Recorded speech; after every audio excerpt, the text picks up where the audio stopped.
Monseigneur Beau, au nom de l'ensemble du conseil municipal, j'ai l'honneur et le bonheur de vous remettre la médaille de la ville de Bourges. Merci beaucoup. L'œuvre de Jean Chêne. Super. Un très grand merci, monsieur le maire, et parce que dans tous vos propos, je trouve qu'il y a à la fois, j'allais dire, la reconnaissance dans vos propos, mais il y a aussi tout l'appel de ce que nous devons tous être pour la ville de Bourges, parce que ma mission, c'est une mission commune avec tous, et on a tous à relever le défi. Merci beaucoup, Madame la Présidente de l'agglomération de Bourges, d'être présente avec nous, parce que c'est aussi une belle joie de vous avoir, et que quand on travaille pour Bourges, on travaille pour l'agglo aussi, et je pense que c'est réciproque, et donc un très grand merci. Merci à tous les représentants de la municipalité. Merci aussi, monsieur le recteur de la mosquée FAT. L'imam est là aussi. Et l'imam est là aussi. Voilà, ça montre que nous avons l'habitude de travailler ensemble aussi entre les différentes religions qui sont présentes sur Bourges. Et c'est aussi important de le savoir que c'est vraiment un travail commun et qu'on a l'habitude d'aller chez les uns et chez les autres. Alors, lorsqu'on quitte une ville comme Bourges, on mesure ce que l'on y a reçu et le chemin parcouru. C'est sûr que dans, j'allais dire, la tristesse de l'appel du pape à quitter Bourges, il y a la mesure du chemin parcouru avec vous. Et je me rappelle le 27 juillet 2018, après 12 ans comme auxiliaire à Paris, comme évêque auxiliaire à Paris, presque 20 ans vécus à Londres. Quand je dis à Londres, c'est vraiment à 100 mètres de la cathédrale Notre-Dame de Paris. Ce n'est pas pour dire Paris, c'est pour dire, comme disent les Parisiens, les arrondissements à un chiffre. Donc, ma terrasse pendant 5 ans était rue du Bois de Notre-Dame, c'est-à-dire 2 longueurs de voiture de la Rosace. Donc, c'est vous dire que j'étais vraiment à l'ombre de Notre-Dame pendant un certain nombre d'années. Voilà que le nonce m'a dit, maintenant vous allez à Bourges. Et alors, quelques semaines avant ce 27 juillet, j'ai fait Google Maps dans tous les sens. Donc j'ai visité Bourges pour déjà bien connaître cette ville. Et le lendemain de la nomination, Monseigneur Maillard, mon prédécesseur, m'a vu arriver, alors qu'il était encore tout dans la surprise que le successeur arrivait aussi vite, et surtout arrivait le lendemain. Et donc, j'étais impatient de vous connaître et de connaître cette belle ville de Bourges. Il a dû voir mon impatience, surtout qu'il avait fallu 60 ans pour que je passe du temps dans la ville de Bourges. Donc c'est dire que j'étais très en retard, j'avais 60 ans à récupérer. Et donc, je suis venu à la rencontre de Celle, Bourges, qui est capitale européenne de la culture. La passation avec mon prédécesseur fut simple. Mon prédécesseur nous montra le trésor de Bourges. Le trésor de Bourges, c'est-à-dire sa cathédrale. Madame la préfète de l'époque me parla tout de suite du grand câlin des Berruyers à la cathédrale de Bourges, au moment du classement UNESCO, où tous les Berruyers et Berruyères étaient montés jusqu'à la cathédrale pour faire une grande couronne autour d'elle. Et dans ce grand câlin des Berruyers à leur cathédrale, puisque c'est la terminologie qui était employée même dans les livres, je compris alors que la cathédrale de Bourges faisait Bourges, mais que Bourges faisait la cathédrale. Ça allait dans les deux sens. Si la cathédrale fait Bourges, c'est bien les Berruyers qui font aussi la cathédrale. La relation est réciproque et expression d'un cœur battant et chaleureux, celui de tous les Berrichons et parmi les Berrichons, évidemment, des Berruyers. Entrant dans la cathédrale pour la première fois, mais après, en y entrant des dizaines de fois, en y passant des heures de célébration, je peux vous dire que c'est toujours la première fois que je rentre dans cette cathédrale. On ne connaît jamais tout du Berry, ni de Bourges. On se laisse connaître par cette nature, on se laisse connaître par cette cathédrale, on se laisse connaître par l'art, par les maisons. Les secrets des cours derrière les grandes portes qui ferment un certain nombre de beaux hôtels particuliers où on a envie de regarder au travers de la boîte aux lettres comment c'est à l'intérieur. Mais je n'ai jamais encore osé ouvrir les boîtes aux lettres pour regarder à l'intérieur. Donc j'aurai encore quelques mystères à découvrir. Les secrets de l'histoire. Me promenant souvent, surtout la nuit, dans les rues de Bourges, parce que c'est la nuit où on a le plus de temps pour se promener, je me prends à rêver de croiser Jacques Coeur, Sainte-Jeanne de France, l'histoire de France s'y mêler à celle de Bourges, capitale. Dans quelque temps, un peu plus de 2 ans, Bourges retrouvera son titre de capitale, qu'elle avait déjà eu, mais comme capitale non plus de la France, mais comme capitale européenne. Capitale européenne associée à la culture. Quel plus beau titre aurions-nous pu rêver pour Bourges que d'être capitale et européenne, car finalement, et d'avoir construit cette force de capitale par la dimension de la culture. Pour un évêque, la question de la foi et de la culture est une question capitale. La culture n'est pas seulement le patrimoine historique, elle est langage, elle est cuisine, le pâté Berrichon évidemment, elle est histoire, elle est transmission, elle est mode de vie, elle est l'expression vivante d'une société, elle est un corps vivant, toujours en évolution, légué à la génération suivante par la précédente, façonnage de chaque instant au gré des mouvements de l'histoire. Elle est orale, écrite et visuelle. Elle est capitale européenne de la culture. C'est toutes ces dimensions qui vont être mises en œuvre. C'est toutes ces dimensions qui font l'Europe et qui font l'unité entre tous. Pour un chrétien, même si la foi se dit dans la relation au Christ, son incarnation se dit dans l'humanité d'aujourd'hui. Et donc, comme le soulignait Benoît XVI, la foi doit se faire culture. Il ne faut jamais oublier que la foi doit se faire culture pour être vivante et pour dire un message d'espérance au monde. Nous ne cherchons et nous ne chercherons pas à changer une culture, mais à vivre la culture de notre foi en communion avec tous. La foi qui ne se fait pas culture se fait secte. La foi, ça doit se traduire dans un mode de vie, de fidélité et de communion, d'amour frais entre tous. La question de cette harmonie entre tous se dit d'abord en nous-mêmes et dans l'unité et la communion. La foi doit toucher tout, elle touche notre vie, elle touche la relation des uns avec les autres, elle se dit dans les grandes pages de l'histoire de Bourges, elle se dit dans les grandes pages que nous allons écrire, ou plutôt, puisque je parle d'une ville un peu voisine, mais je crois qu'il y a un lien entre le duc de Berry et Poitiers, si je me souviens bien. Elle touche la vie de chacun.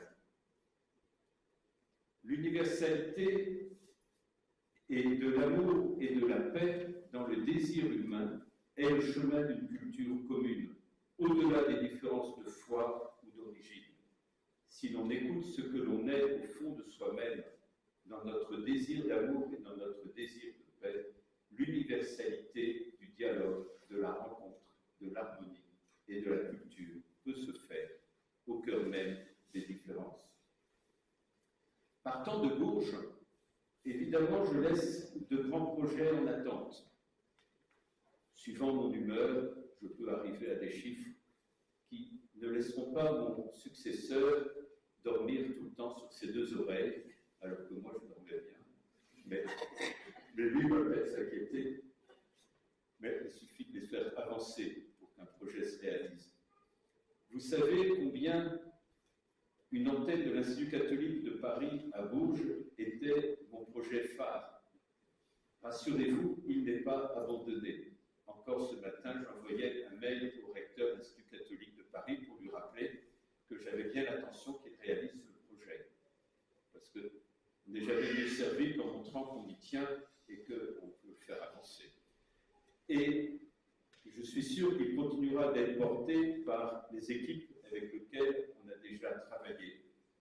Et j'espère bien que d'ici 2025, donc ça fait plutôt 2026 ou 2027, cette antenne pourra voir le jour. L'objectif, c'est quand même d'avoir 500 ou 600 étudiants au bout de 4 ou 5 ans.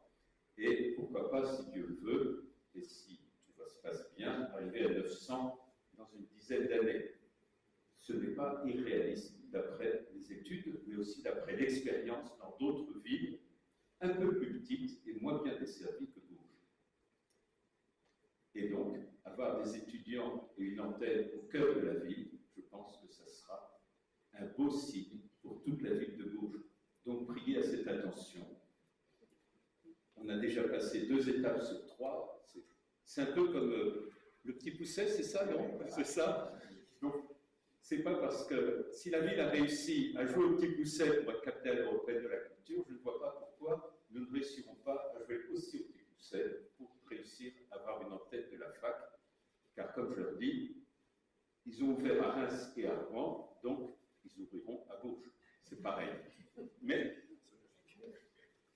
j'ai aussi un mot dans mes projets berruyers pour l'ancien Carmel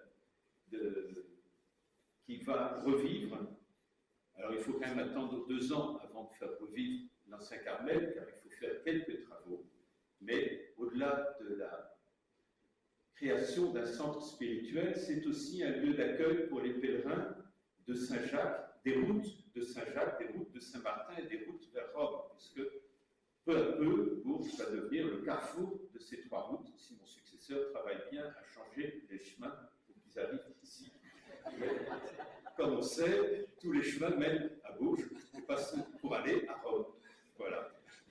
Donc, normalement, ça devrait se faire sur les routes martiniennes et sur la route qui va de Nantes à Rome aussi. Donc, on peut espérer que ce lieu d'accueil des pèlerins puisse prendre corps assez rapidement, mais il faut quand même faire quelques travaux et quelques plans pour économiser les sous, pour équilibrer les sous plutôt, parce qu'on sait que ça n'économise pas les sous, c'est fait pour faire croître la vie.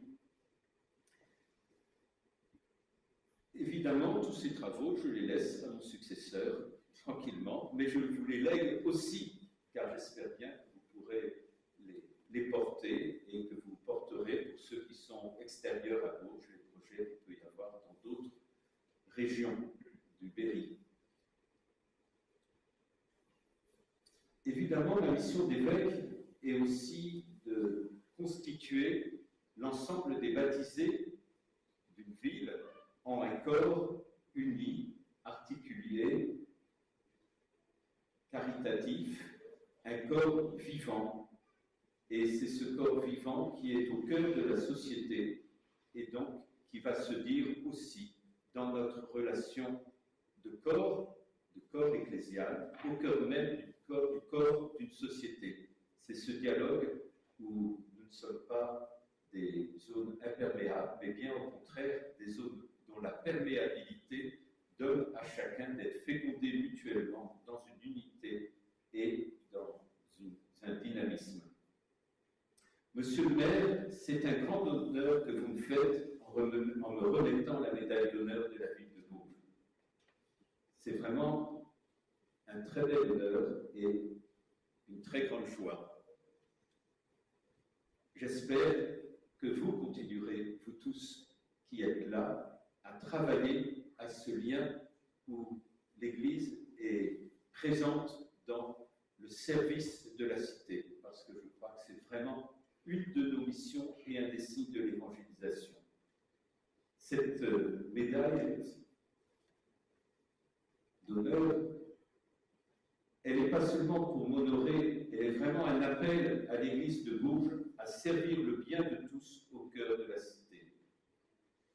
Vous savez, j'ai beaucoup aimé notre ville de Bourges. J'aurais aimé y demeurer encore bien longtemps. Mais voilà, le problème, comme me disait le nonce quand il commençait à préparer mon esprit à mon départ, parce que, vous savez, ils s'y prennent un peu à l'avance pour me dire des phrases sibyllines qu'on finit par comprendre. Voilà, il disait que, voilà, que j'aimais beaucoup Bourges, et voilà que le pape a décidé de me transférer.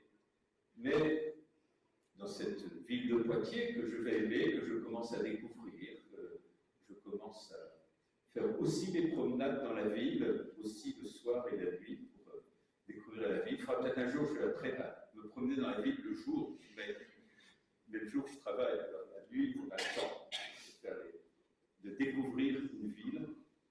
Mais voilà, en emportant cette médaille, c'est une manière d'inscrire la ville de Bourges dans mon cœur. Et finalement, c'est le signe de cette inscription dans mon cœur que j'emporte. C'est chacun et chacune des verrouillés que je n'oublierai pas, et je ne vous oublierai pas, et je n'oublierai pas les grands projets aussi de Monsieur le maire, parce que si je vous ai parlé de mes projets, c'est logique, mais je n'oublie pas non plus tous les projets que vous pouvez porter, vous comme maire, et vous, au nom de l'aglo, parce que c'est comme ça que Bourges ne doit pas être une ville endormie. Bourges est une ville qui doit être ambitieuse et orgueilleuse. Vous savez, j'ai souvent fait l'apologie de l'orgueil, parce qu'on dit toujours l'orgueil est un péché, et bien non, l'orgueil peut être une vertu. Et il ne faut pas oublier la vertu de l'orgueil, car Saint Paul nous le disait bien. Saint Paul disait « Mon orgueil à moi, c'est le Christ ». Eh bien, soyons orgueilleux de Bourges comme belle ville d'une capitale européenne et de la belle culture, de la culture qui touche tout notre être. Alors, merci beaucoup, Monsieur le maire, d'avoir été le petit pousset de la capitale européenne de la culture. Merci beaucoup pour tous vos projets que je continuerai à porter dans mon cœur, qui seront inscrits dans mon cœur à chaque fois que je regarderai cette médaille, et que nous puissions entrer dans cette joie, ce dynamisme, cet avenir, parce que vous verrez dans 10 ans, Bourges, ça sera une sacrée ville. Et dans 10 ans, vous verrez, tout le monde parlera de Bourges. Et si un jour, dans 10 ans, quelqu'un vous dit Bourges, je ne sais pas où c'est, vous leur direz, mais vous êtes né quand? Vous ne saviez pas? Bourges, non mais c'est vrai. Bourges, c'est quand même, je vous le disais, en arrivant dans le Berry il y a 6 ans et demi, je vous disais, le centre et le cœur de la France, c'est pas Paris, le centre et le cœur de la France, c'est Bourges. Alors merci d'être maire du cœur de la France, car c'est vraiment une belle cité, et vous verrez dans 10 ans, c'est une vraie parole de prophétie, hein, vrai que c'est réalisé. Bourges, tout le monde connaîtra et elle brillera pour toute l'Europe.